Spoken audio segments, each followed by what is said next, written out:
Hello viewers, আসসালামু আলাইকুম। আশা করি সবাই ভালো আছেন আর আপনাদের দোয়ায় আমিও ভালো আছি। আজকে যে ভিডিওটি বানাবো সেটি হচ্ছে আপনি কয়েকটি বিষয় যদি খেয়াল রাখেন বা সতর্ক থাকেন কয়েকটি বিষয়ের উপর, আপনার কখনোই আপনার মোবাইল অ্যাপস থাকুক, আর হচ্ছে মোবাইল ব্যাংকিং অ্যাপস থাকুক, আর হচ্ছে আপনার ক্রেডিট কার্ড থাকুক, আর হচ্ছে আপনার চেক বই থাকুক, কোথাও থেকে আপনার প্রতারকরা আশা করি ইনশাল্লাহ টাকা তুলে নিয়ে যেতে পারবে না। জাস্ট কয়েকটা বিষয়ের উপর আপনি সতর্ক থাকবেন। তো আমি শুধু সব কয়টা বিষয় বলে দিব। আপনার মোবাইল ব্যাংকিং প্লাস হচ্ছে যদি ক্রেডিট কার্ড থাকে প্লাস চেক সবগুলাই হচ্ছে আপনার কাজে লাগবে। জাস্ট এই বিষয়গুলোর উপর সতর্ক থাকবেন। এক্ষেত্রে সর্বপ্রথম হচ্ছে আপনি সতর্ক থাকবেন হচ্ছে আপনি কখনোই আপনার ফোনে যদি ওটিপি চায়, কেউ আপনাকে ফোন দিয়ে বিভিন্ন পরিচয়ে আপনার কাছে ওটিপি চাইতে পারে। আপনাকে বলবে যে আপনার অ্যাকাউন্টটি হচ্ছে বন্ধ হয়ে যাবে। আপনার অ্যাকাউন্টে যদি আপনার কি বলে সচল রাখতে চান, তাহলে হচ্ছে আপনার ফোনে এই মুহূর্তে একটা ওটিপি গেল, আপনি এটি দেন। বিভিন্ন কৌশলে হচ্ছে আপনার কাছ থেকে এই নাম্বারটি নিতে চাইবে। অনেক সময় বিভিন্নভাবে তারা কথার ধরন ঘুরাইতে পারে, কিন্তু আপনাকে খেয়াল রাখতে হবে যে আমাকে যদি কেউ ফোন দেয়, সে যেভাবেই কথা বলুক আর যেভাবে চাক, আমি কখনো তাকে ওটিপি দিব না, সে যে পরিচয় দিক। প্রথমত এটা আপনাকে খেয়াল রাখতে হবে। দ্বিতীয়ত হচ্ছে আপনি কখনোই কোনো লিঙ্কে জয়েন করবেন না। আপনি ফেসবুক চালান, আপনি ইউটিউব চালান, আপনি গুগলে যান, প্রচুর পরিমাণ হচ্ছে আপনার অ্যাড আসে। হ্যাঁ, তো বিভিন্ন হচ্ছে লোভনীয় অফার থাকবে যে আপনি এখানে ক্লিক করলে আপনি অনেক কিছু পাবেন, এমবি জিতবেন, আপনি টাকা জিতবেন, বিভিন্ন পুরস্কার জিতবেন। কিন্তু আপনি কখনোই তাদের লোভে বা তাদের ফাঁদে পা দেবেন না। আপনি কখনোই কোনো লিঙ্কে ঢুকবেন না, এবং কি লিঙ্কে ঢুকে কখনোই নিজের সব কিছু দিয়ে সেটা লগ ইন করবেন না। তাহলে আপনার সমস্ত ডেটা কিন্তু ওনাদের কাছে চলে যাবে। ৩ নম্বরে হচ্ছে আপনি কখনোই কোনো অ্যাপস ইনস্টল করবেন না প্লে স্টোর ছাড়া। আপনি কখনোই প্লে স্টোর ব্যতীত কোনো অ্যাপস আপনি ইনস্টল করবেন না। গুগল থেকে, ফেসবুক থেকে বিভিন্ন জায়গায় বিভিন্ন ধরনের অ্যাপস থাকে। বিভিন্ন ধরনের হচ্ছে আপনার থাম্বনেল থাকে, যে অ্যাপসটি ক্লিক করলে আপনি অল্প দামে ডেটা কিনতে পারবেন। আপনি এই অ্যাপসটি ইনস্টল করলে আপনি বিশ্বকাপ খেলা দেখতে পারবেন, ক্রিকেট খেলা দেখতে পারবেন ফ্রিতে। মানে অনেক ধরনের হচ্ছে আপনাকে থাম্বনেল দিয়ে বা বিভিন্ন ধরনের হচ্ছে ক্যাপশন দিয়ে আপনাকে আকর্ষণীয় করার চেষ্টা করবে, যাতে আপনি ওইখানে ঢুকেন এবং কি ওই অ্যাপসটা ইনস্টল করেন। ওই অ্যাপসটা ইনস্টল করলে পরে আপনার হচ্ছে ফোনের অ্যাক্সেসটা তাদের কাছে চলে যেতে পারে। এখানে আপনি হচ্ছে প্লে স্টোর ব্যতীত কোনো প্ল্যাটফর্ম থেকে আপনি হচ্ছে কোনো অ্যাপস ইনস্টল করবেন না। তারপরে হচ্ছে ৪ নম্বরে যে বিষয়টি, সেটা হচ্ছে আপনি যে কাউকে আপনার হাতের মোবাইলটি দিবেন না। আপনি হয়তোবা বিশ্বাস করেন, কিন্তু আপনার বিশ্বাসের এই সুযোগে আপনার ক্ষতি করে ফেলবে। আপনি যখন আপনার ফোনটি অন্য কাউকে, যে কাউকে দিয়ে দিবেন, তখন আপনার ফোনের যেই হচ্ছে আপনার প্রাইভেসি বিষয়গুলো, সেটা কিন্তু তারা নিয়ে নিতে পারে, বা হচ্ছে মানে আপনার অনেক বড় ক্ষতি করে ফেলতে পারে। এখানে আপনার ফোনটি যত বিশ্বাস্তই হোক, আপনি যে কাউকে দিবেন না, এবং আপনার বাচ্চার হাতেও যদি ফোনটি দেন, খুবই সতর্কতার সাথে দিবেন। ঠিক আছে? আমার কাছে মনে হয় যে আপনার এটা, আপনার ফোনে যদি ডকুমেন্ট থাকে অনেক গুরুত্বপূর্ণ, আপনার ফোনটি কাউকে না দেওয়াটাই সবচাইতে ভালো হবে। তারপরে হচ্ছে ৫ নম্বরে রসিদ। আপনি যখন ক্রেডিট কার্ড দিয়ে এটিএম বুথ থেকে টাকা তুলবেন, আপনি কখনোই রসিদ উঠাবেন না। কারণ আমরা রসিদ উঠিয়ে সেটা হচ্ছে যথাযথ মূল্যায়ন করতে পারি না, বা আমাদের কোনো কাজেও লাগে না। বরং আমরা রসিদটি উঠিয়ে আমরা ওই ডাস্টবিনে ফেলে দেই। তখন আল্লাহ না করুক যদি কোনো হ্যাকার সেখানে পেতে বসে থাকে, তখন আপনার ওই রসিদটি থেকে বিভিন্ন তথ্য আপনার উত্তোলন করে তারা আপনার একটা ক্ষতি করে ফেলতে পারে। এখানে রসিদ তুলবেন না, যদিও ভুলে তুলে ফেলেন, সেটা ছিঁড়ে একদম মানে আপনার ছিঁড়ে একদম করে ফেলবেন, যাতে ওটার কোনো কিছু না থাকে অংশ বিশেষ। তারপরে হচ্ছে আপনি আপনি হচ্ছে আপনার অ্যাকাউন্টে যেই সিম নাম্বারটি ইউজ করবেন, সেই সিম নাম্বারটা অবশ্যই আপনার নামে হতে হবে।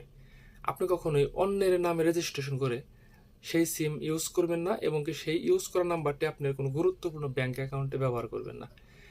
কারণ আপনি যদি অন্য কারো রেজিস্ট্রেশনও হচ্ছে আপনি সিমটি উত্তোলন করেন, তাহলে সে হচ্ছে কেয়ারফুল নাও থাকতে পারে। হ্যাঁ, কারণ অ্যাকাউন্টটা তো তার না, বা সে কোনো ফাঁদের ফাঁদে দেখা গেছে আপনার পড়তে পারে।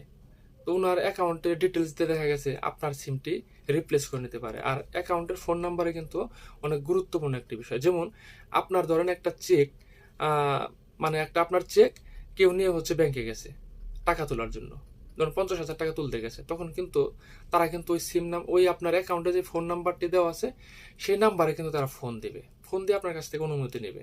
এখন সিমটা যদি রিপ্লেস করে সাথে সাথে অ্যাকাউন্ট থেকে টাকা তুলতে যায়, তখন কিন্তু দেখা গেছে আপনার ওই নাম্বারে যদি ফোন আসে, তখন তারা রিসিভ করে কথা বলে আপনার টাকাটা কিন্তু শেষ করে দিতে পারে। এই কারণে সর্বোচ্চ ভালো এবং কি সবসময় চেষ্টা করবেন যে আপনি যেই নাম্বারটি গুরুত্বপূর্ণ কাজে ব্যবহার করতেছেন সেই নাম্বারটি যাতে আপনার নামে রেজিস্ট্রেশন, আপনার মানে আইডি কার্ড দিয়ে সবকিছু হয়, যাতে আপনি সবকিছু জানেন বুঝেন। ঠিক আছে? এবং কি সেই সিম নাম্বারটি কখনোই হচ্ছে বন্ধ রাখবেন না, কারণ এখন বর্তমানে কোম্পানিগুলো কোনো সিম যদি হচ্ছে আপনার 2-3 মাস বন্ধ থাকে, তখন তারা সেটা রিপ্লেসমেন্ট দিয়ে দেয়।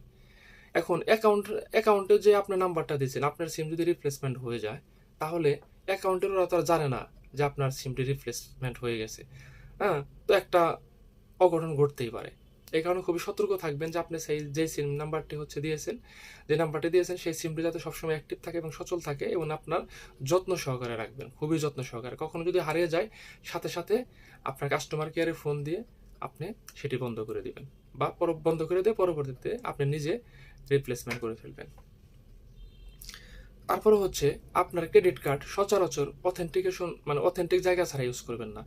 অনেক জায়গায় আপনার হচ্ছে কার্ডের মাধ্যমে, পজ মেশিনের মাধ্যমে হচ্ছে আপনার টাকা লেনদেন হয়, কিন্তু প্রতারক চক্র অনেক থাকে যারা হচ্ছে ওই পজ মেশিনের পাশে হচ্ছে আপনার ক্যামেরা রাখে, ছোট একটা ক্যামেরা রাখে ডিভাইস, আপনি পাসওয়ার্ড দিলেও দেখতে পায়, এবং কি তাদের এমন একটা ফাঁদ ফেলে রাখে যে আপনার কার্ডটি একটা আপনার ওইখানে কার্ডের একটা হচ্ছে আপনার কপি পেস্ট হয়ে থাকে, যেটা দিয়ে সে আরেকটা কার্ড উত্তোলন করতে পারে, এবং পাশাপাশি যে ক্যামেরাটা লাগানো থাকে সেটি দিয়ে সে পাসওয়ার্ডও দেখলো, প্লাস সে একটি দেখা গেছে কার্ডও তৈরি করতে পারবে। এই কারণে অথেন্টিক জায়গা ছাড়া সব জায়গায় হচ্ছে আপনি পজ মেশিনে বা আপনার কার্ড ইউজ করবেন না, বা খেয়াল রাখবেন, সবসময় সতর্ক থাকবেন।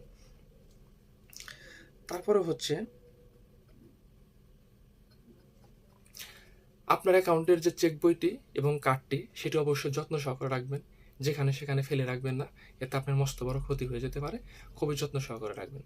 তো এই ছিল আজকের বিষয়। তো আপনার যদি কোনো কারণে হচ্ছে আপনারা ভুলক্রমে ফেসে যান, তাহলে আমার এই যে স্ক্রিনে আপনার, বিশেষ করে যে মোবাইল ব্যাংকিংয়ের ক্ষেত্রে যদি ফেসে যান, আমার স্ক্রিনে হচ্ছে সবগুলো হেল্পলাইনের নাম্বার দেওয়া আছে। আপনি চাইলে তাদের সাথে কথা বলে আপনার অ্যাকাউন্টটি সাময়িক সময়ের জন্য বন্ধ করে দিতে পারবেন, তাদের সাথে কথা বলে। আর এতক্ষণ যে কথাগুলো বললাম, সেগুলো আসলে একদম সতর্কমূলক বার্তা।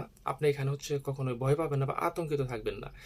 হ্যাঁ, জাস্ট আপনি এই বিষয়গুলো যদি মনে রাখেন, আমার কাছে মনে হয় যে আপনি হচ্ছে সমস্ত ঝুঁকি থেকে নিজেকে সেভ রাখতে পারবেন। তো আজকের কথাগুলো আসলে আপনাকে সতর্ক করার জন্য, এখানে আপনাকে আতঙ্কিত করার জন্য না।